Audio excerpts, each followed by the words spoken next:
இன்றைக்கி ஒரு snack item தான் பார்க்க போகிறோம். குழந்தைங்களுக்கு ரொம்ப பிடிச்ச பொட்டேட்டோ சீஸ் பால்ஸ்.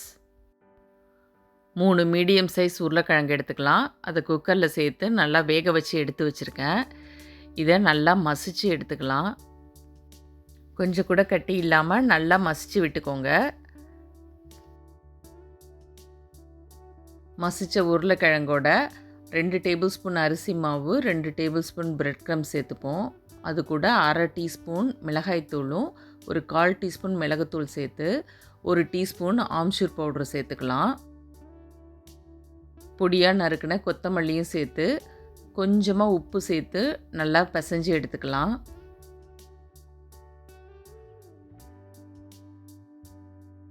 இப்போது உருளைக்கிழங்குலேருந்து தேவைப்படுற சைஸுக்கு எடுத்து நல்லா பால்ஸ் மாதிரி உருட்டிக்கோங்க.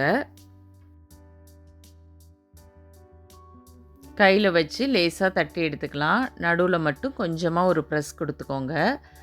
நான் சீஸை சின்ன சின்ன பீசஸாக கட் பண்ணி வச்சுருக்கேன். அதை இதுக்கு நடுவில் வச்சு கவர் பண்ணிடலாம். அவ்வளோதான். இது மாதிரியே எல்லா பொட்டேட்டோஸ்க்கும் நடுவுலையும் சீஸை வச்சு கவர் பண்ணி எடுத்து வச்சுக்கலாம்.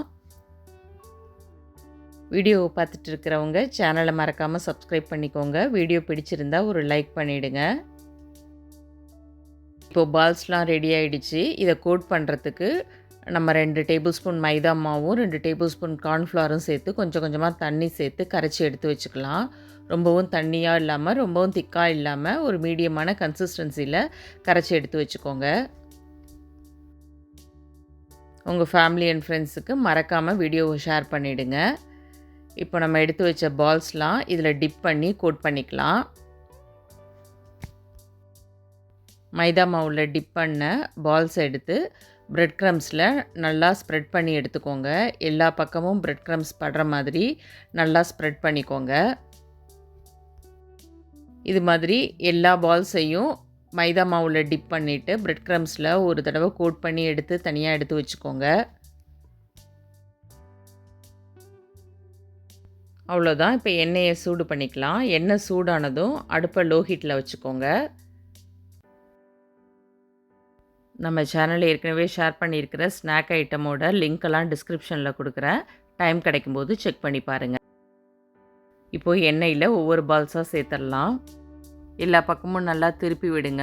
நல்லா கிறிஸ்பி ஆனோன்னே எடுத்துடலாம். சூப்பரான ஈவினிங் ஸ்நாக்ஸ் ரெடி ஆகிடுச்சு.